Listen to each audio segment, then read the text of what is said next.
Hi, my name is Matthew Rash. I am here today to present on my executive's extended summary for Nike and the recommendations I came to.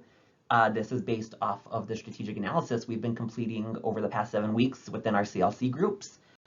With that, I put together an agenda for us. We're going to look at Nike's current strategic position within the market. From there, we will look at strategic plans to improve the competitive advantage for Nike and to stay where they're at, if that's the option they would like to take. We will then look at leadership skills to encourage innovation within the market, and within the company, excuse me, so that way they can improve themselves overall. We'll then look at some untapped business opportunities and what strategies they could take to see these come to light and success. And then we'll wrap it up with a discussion and peek at Nike's commitment to the greater good with the Christian worldview involved. What do they have? How are they using it? What is there ways they can improve it? Topics such as that.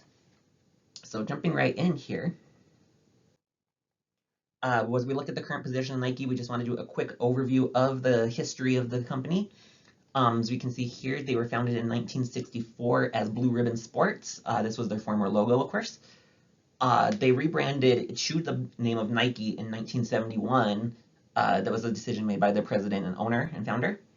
Where Nike really began to see its change came in 1984 when they signed then unknown rookie Michael Jordan to a 3-year deal, which was one of the largest shoe deals in history. The year following that signing, they released the Air Jordan shoes, which completely just changed the game when it came to athletic wear and the shoe market altogether. The shoes essentially exploded and became so popular. Nike continued to see growth, which leads them later on. They get more celebrity endorsements, more athletic endorsements. They start branding with other companies. They even acquired companies such as Converse.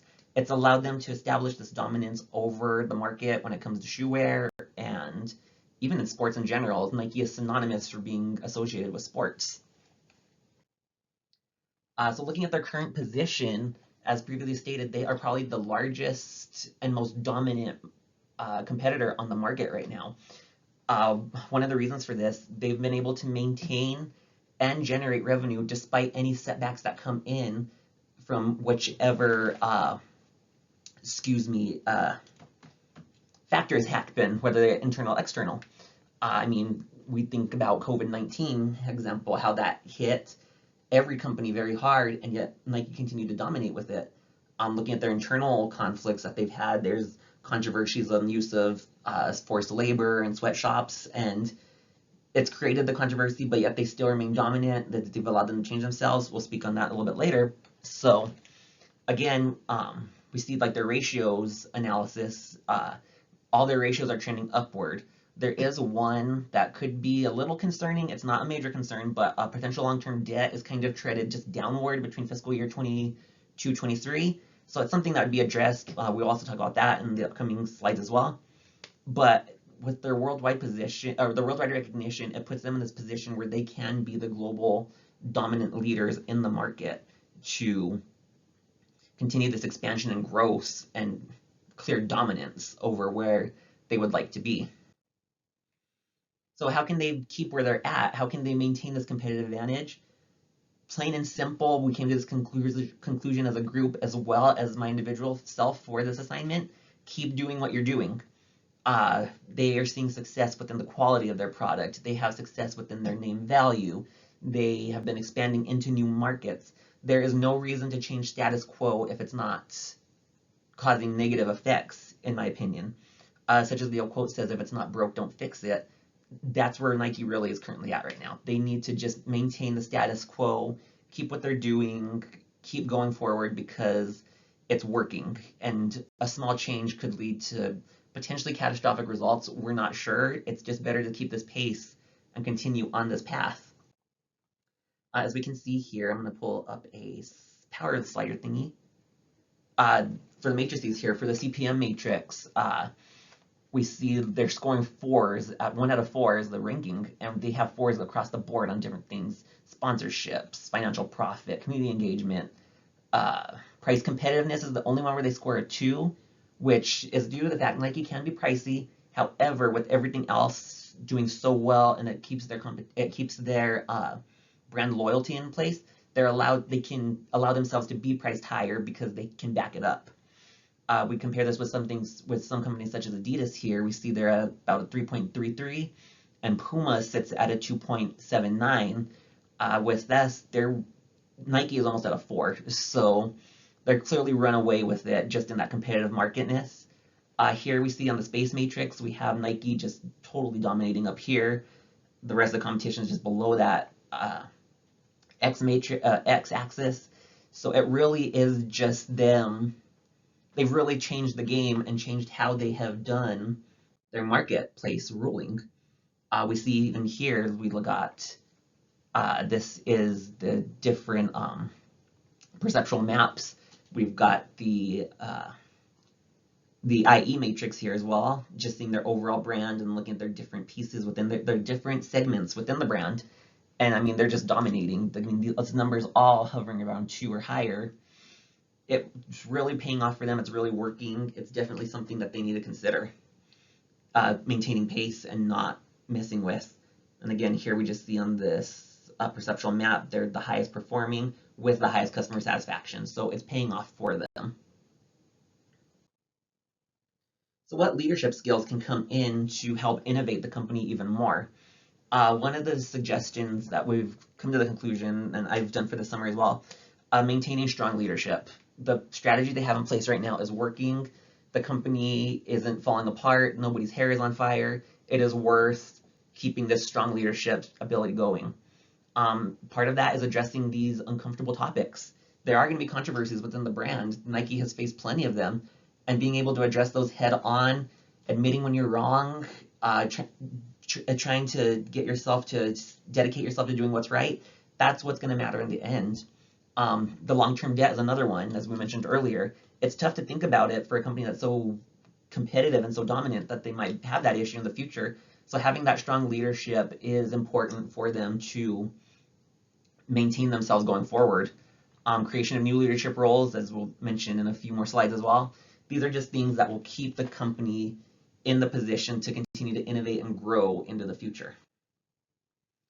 So one of the untapped business opportunities we came to the conclusion with, this is the first one, it would be returning 10% of manufacturing to the United States. The results would be seen more in the short term, in the long term compared to the short term. However, it would pay off. There would be less cost of investing in the overseas production, having to ship that back over here and then ship it back. You can cut down on that capital. This also does create a sort of American-made image that people tend to like to follow. It would promote creation of American jobs, the American workforce. So doing this allows them that chance to tap in with people who associate that way. The second untapped business opportunity we came up with was expanding the Latin American office. As we can see here, I have, this is our proposed new org chart. So we would break apart what is currently the Latin America Asia Pacific segment and create its own Latin America segment, which is right here. Doing this, it creates that leadership role I mentioned earlier, maintaining that strong leadership. It also, Nike has invested in Latin America in the past, and they've seen amazing growth results, and it's a market that is expected to grow even more by billions in the future. So having this being on the front lines there, expanding in this capacity would really help the company out in the long run. The third untapped business opportunity would be merging the online service of Nike Direct into the marketing department. From the previous slide as well, we saw it would be creating a new role of an executive VP and a chief marketing officer, also creating a role of vice president / general manager for Nike Direct. This just allows, as we become a digital world, it would allow more opportunity to integrate further in digital, as we can see here on this picture, creating these sort of digital workouts so people who can't maybe get out and work outside can still feel that way and get that sort of exposure that they'd like. It'd be really great to tap in with the digital market. So Nike's commitment to the greater good, it's obvious off the bat, we know that Nike is not based on Christian worldview, values, or any views like that. They do have elements, though, present within how they operate, whether they'll admit it or not. They have a commitment to maintaining the environment and being more sustainable. They're helping people achieve goals of being healthy and exercising more. These are views of helping that which would contribute to that Christian worldview of helping others and doing what's best for people. Uh, what ways could they improve going forward in the future? Trying to stay out of controversies, maybe cutting down on those sweatshops if they haven't already, something that's not a good thing, cutting that out. Investing into the communities more. I know they started it and it can be a controversy, but if the payoff is there and it's seeing results, it's worth making that investment and helping with whatever cause it may be, as long as it's for that greater good. And with that, I get my mouse here. And that's my executive summary here. Nike is in a great position moving forward. We think that they're going good. I personally think they're in a great shape with just minor tweaks of improving the image and keeping the image up high. They'll continue to be a dominant force moving into the future. About that, those are the references. And thank you very much for taking the time to listen to this presentation. Thank you.